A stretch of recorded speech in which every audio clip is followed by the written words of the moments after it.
इतने श्रेष्ठ होने के बाद भी हनुमान जी को सुग्रीव की सेवा की आवश्यकता क्या पड़ी?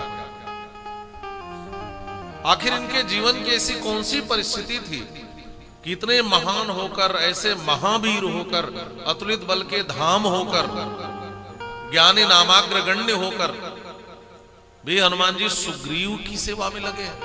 कारण क्या है? तो शिव पुराण में इसकी बड़ी सुंदर कथा आती है कि श्री हनुमान जी महाराज जब प्रकट हुए तो सूर्य को ही फल समझ करके मुख में रख लिया। एक कथा सबको विदित है। बाल समय रविभक्ष लियो तब तीनों लोक भयो अंधियारो, मुख में रख लिया, अंधेरा छा गया। शिव पुराण में लिखा है देवताओं ने प्रार्थना किया तो छोड़ दिया और सारे देवताओं ने आशीर्वाद दिया। ब्रह्मा जी ने कहा कि मेरा ब्रह्मास्त्र कुछ नहीं करेगा। इंद्र ने कहा इसके बाद मेरा वज्र निष्प्रभावी होगा। सभी देवताओं ने आशीर्वाद दिया, सबने शक्ति दी। तो भगवान भुवन भास्कर सूर्य ने कहा कि यह बालक जब बड़ा हो जाएगा तो मैं विद्याध्ययन कराऊंगा। तो हनुमान जी थोड़े बड़े हुए। हनुमान जी ने कहा कि भगवान भुवन भास्कर सूर्य ने कहा था कि यह बालक जब बड़ा होगा तो मैं विद्या अध्ययन कराऊंगा। और एक दिन श्री हनुमान जी महाराज मां से आज्ञा लेकर, मातुराज्ञा लिखा है शिव पुराण में, अपनी मां से आज्ञा लेकर भगवान सूर्य से पढ़ने के लिए। और हनुमान बाहुक में गोस्वामी तुलसीदास जी ने भी लिखा है, भानु सो पढ़न हनुमान गयो भानुमन, पूरी लंबी पंक्तियां। तो श्री हनुमान जी महाराज भगवान सूर्य से पढ़ने के लिए आए। भगवान सूर्य ने इस बालक को आते देखा तो थोड़ी घबराहट हुई। जो पैदा होते ही पकड़ के मुंह में डाल ले, वो इतना बड़ा होकर आए, पता नहीं क्या कर बैठे। तो भगवान सूर्य ने अपने सारथी से कहा कि उस बालक से दूर से ही पूछो आज किस उद्देश्य से आ रहा है। तो सारथी ने दूर से ही पूछा कि पहले आप बताओ आ किस लिए रहे हो? तो इतना कोई खतरनाक व्यक्ति करीब आए तो डरना ही चाहिए। तो हनुमान जी ने कहा कि गुरुजी से कह दो, उन्होंने कहा था कि मैं बालक को पढ़ाऊंगा, तो मैं विद्याध्ययन करने के लिए आया। भगवान सूर्य ने कहा कितने खतरनाक बालक को पढ़ाएगा कौन? बहुत बड़ा रिस्क है। पढ़ते पढ़ते जब मन करे तो उठा के गुरुजी को ही मुंह में डाल दे, तो इतना बड़ा रिस्क कौन ले? तो भगवान सूर्य ने थोड़ी बहानेबाजी करी। भगवान सूर्य ने कहा कि कह दो इस बालक से कि देखो, पढ़ने के लिए गुरु और शिष्य जब बैठे एक साथ तब तो पढ़ाई होगी, तब पढ़ाई होगी। धीरे धीरे से बोलिए, धीरे से। आपसे माइक, आपकी माइक से तेज आप ही की आवाज है। बोलिए श्री हनुमान जी महाराज की।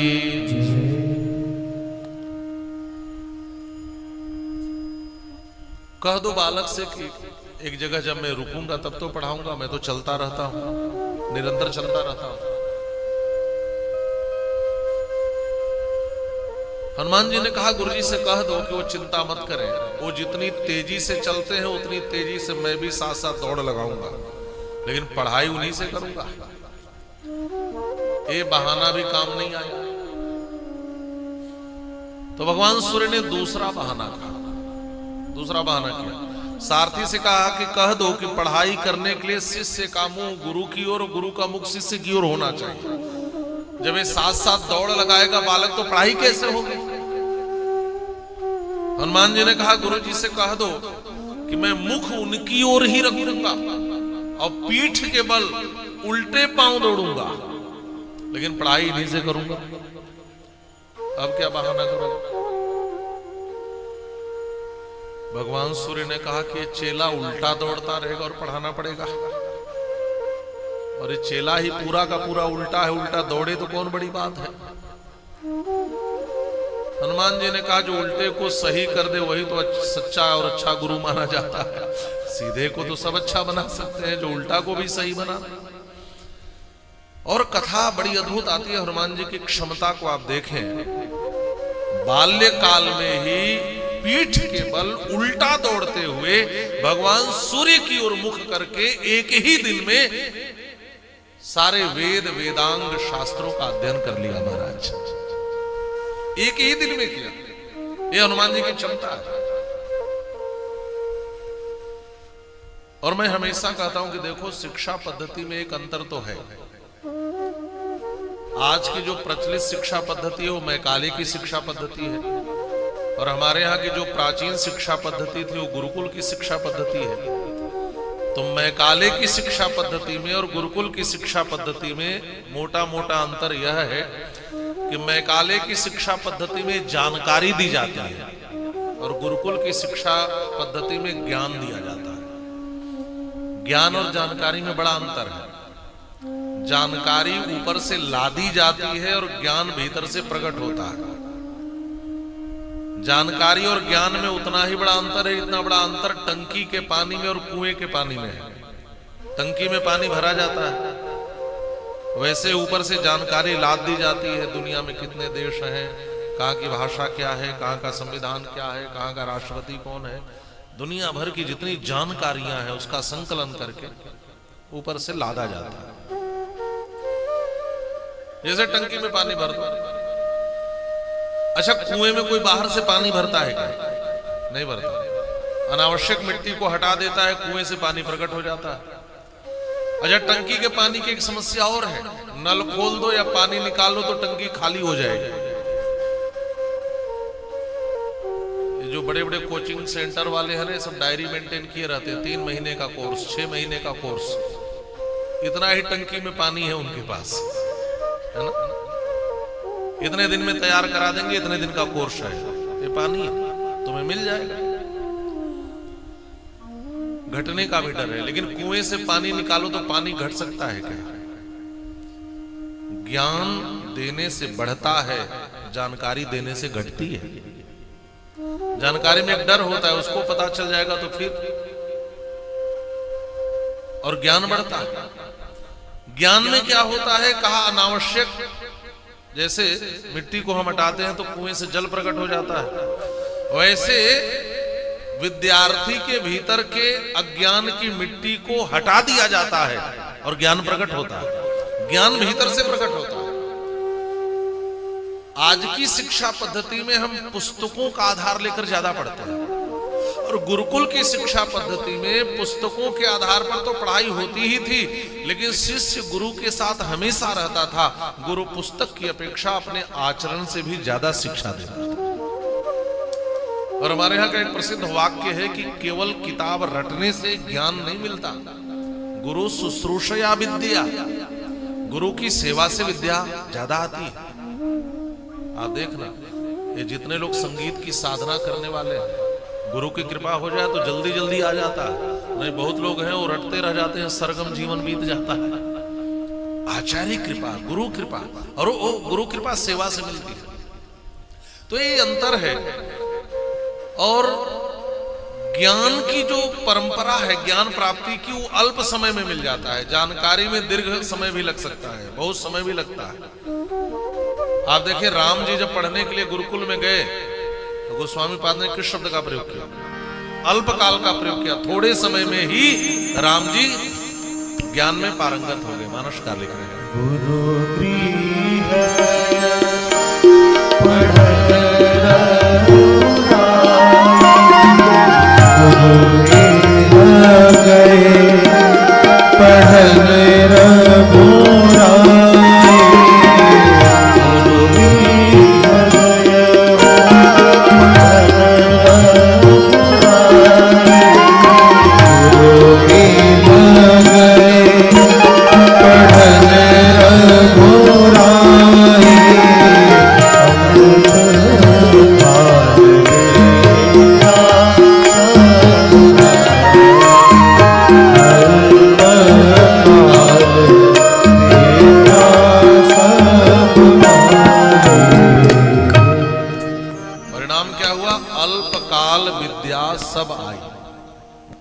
अल्प काल में ही सभी विद्याओं में पारंगत हो। आज शिक्षा जगत की सबसे बड़ी चुनौती क्या है? सबसे बड़ी चुनौती है शिक्षा में समानता का अधिकार। और आज के समय में शिक्षा में समानता का अधिकार नहीं देखा जाता। ये भी एक बहुत बड़ी विडंबना। आज यदि मोटी फी आपके पास न हो तो आपका बच्चा अच्छे संस्थानों में पढ़ नहीं सकता, अच्छी उच्च शिक्षा ग्रहण नहीं कर सकता, क्योंकि शिक्षा में समानता का अधिकार नहीं है। जिसके पास मोटी फी चुकाने की क्षमता नहीं है वो बहुत ऊंची पढ़ाई भी नहीं कर सकता, उच्च शिक्षण संस्थानों में नहीं पढ़ सकता। और गुरुकुल की शिक्षा पद्धति में शिक्षा में समानता में अधिकार था। उदाहरण तो बहुत है, लेकिन एक उदाहरण बहुत प्रसिद्ध है, आप समझ सकते हैं। यदि शिक्षा में समानता का अधिकार नहीं होता तो उज्जैनी में ऋषि सांदीपनी के गुरुकुल में वसुदेव जैसे राजा के पुत्र श्री कृष्ण और एक गरीब ब्राह्मण का बेटा सुदामा एक गुरुकुल में एक साथ नहीं पढ़ सकते थे। इस शिक्षा में समानता का अधिकार है।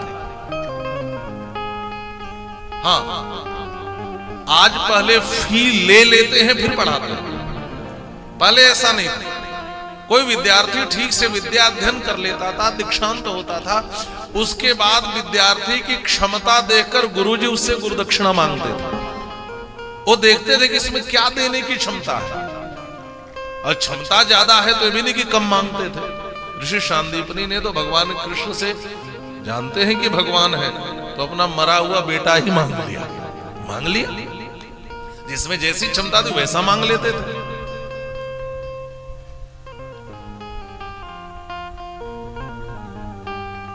अभी तो एक जगह मैंने बोला भी है, लेकिन फिर ध्यान आ रहा है तो मुझे लग रहा है कि ये बात भी समझनी चाहिए।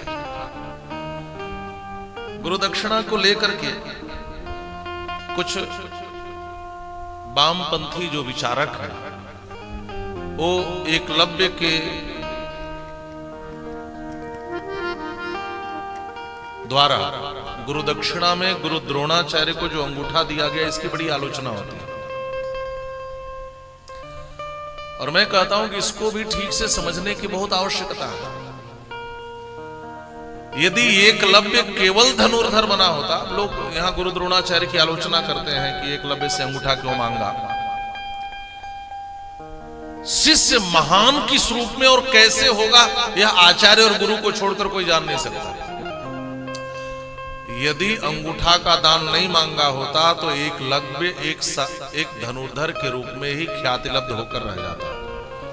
और धनुर्धर केवल एकलव्य ही नहीं होता, बहुत से धनुर्धर उस काल में थे। भगवान परशुराम बहुत बड़े धनुर्धर थे, पितामह भीष्म बहुत बड़े धनुर्धर थे, कर्ण बहुत बड़ा धनुर्धर था, अर्जुन बहुत बड़े धनुर्धर थे।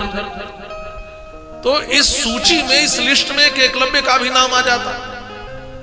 लेकिन गुरु द्रोणाचार्य ने अंगूठा मांग करके एकलव्य को इतिहास में अमर बना दिया। महाराज अमर बना दिया। वो श्रेष्ठ धनुर्धर होकर के इस अमरता को, इस श्रेष्ठता को प्राप्त नहीं कर सकता जितना अपने अंगूठा का दान करके अपने आचार्य को एकलव्य ने महानता पाली। तो एक परंपरा थी गुरु दक्षिणा की। हनुमान जी ने भी एक ही दिन में सारी विद्या पढ़ ली। ध्यान से सुनेंगे, एक दिन में ही सब कुछ पढ़ लिया। इतनी क्षमता, इतनी धारणा शक्ति। और इन्होंने भी आग्रह किया, गुरुजी आप गुरु दक्षिणा मांगे। तो भगवान सूर्य ने कहा, हनुमान जी आप ज्ञानी हो, आप बलवान हो, आप क्षमतावान हो, सब कुछ है, विद्या निधान हो, बुद्धि निधान हो। गुरु दक्षिणा यही मुझे चाहिए कि मेरा पुत्र सुग्रीव बाली के द्वारा सताया जा रहा है। एक बात इसको भी जान लें, सुग्रीव सूर्य के अंश से पैदा हुए हैं और बाली इंद्र के अंश से पैदा हुआ है। त्रेता में, रामायण काल में सूर्य पुत्र सुग्रीव थे और इंद्र पुत्र बाली था। और द्वापर में इंद्र पुत्र अर्जुन है और सूर्य पुत्र कर्ण है। अब कुछ लोग कहते हैं कि देखो, उधर राम जी ने सुग्रीव की रक्षा की, सूर्य पुत्र की, और इंद्र पुत्र बाली को मार दिया। और द्वापर में सूर्य पुत्र कर्ण को मरवा कर इंद्र पुत्र अर्जुन की रक्षा की, हिसाब बराबर कर दिया। तो और विचारकों की दृष्टि में हिसाब बराबर जैसा मामला होगा, लेकिन ऐसा है नहीं। चाहे वो सूर्य पुत्र हो चाहे इंद्र पुत्र हो, जो भी अधर्म के साथ खड़ा होगा भगवान उसको मिटाएंगे। इंद्रपुत्र बाली त्रेता में अधार्मिक रावण के पक्ष में खड़ा था, राम जी ने मारा। और इंद्रपुत्र द्वापर में धर्म के पक्ष में है, युधिष्ठिर के पक्ष में, और सूर्यपुत्र कर्ण धर्म के पक्ष में है, तो कर्ण को मरवा दिया। भगवान यह देखते हैं कि कौन धर्म के पक्ष में है, कौन अधर्म के पक्ष में है, वो सूर्य का बेटा हो चाहे इंद्र का बेटा हो, या किसी के अंश से। तो यहां पर जब कहा है जाम्बवान जी ने कि भगवान अवतार लेने जा रहे हैं, देवताओं तुम सब भी अपने अपने अंश से प्रकट हो भगवान की सहायता के लिए।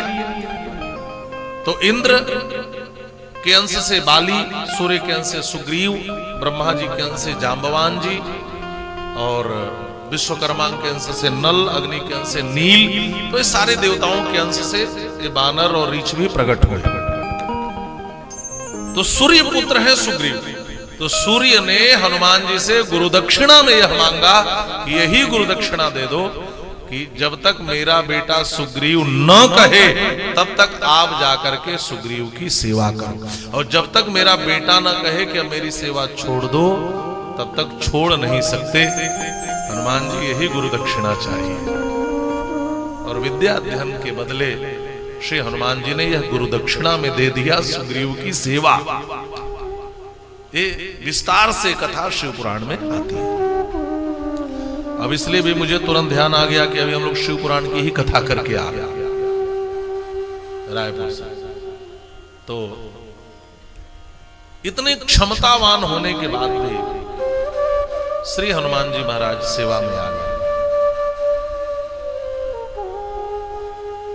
हनुमान जी के जीवन का सबसे बड़ा वैशिष्ट्य क्या है?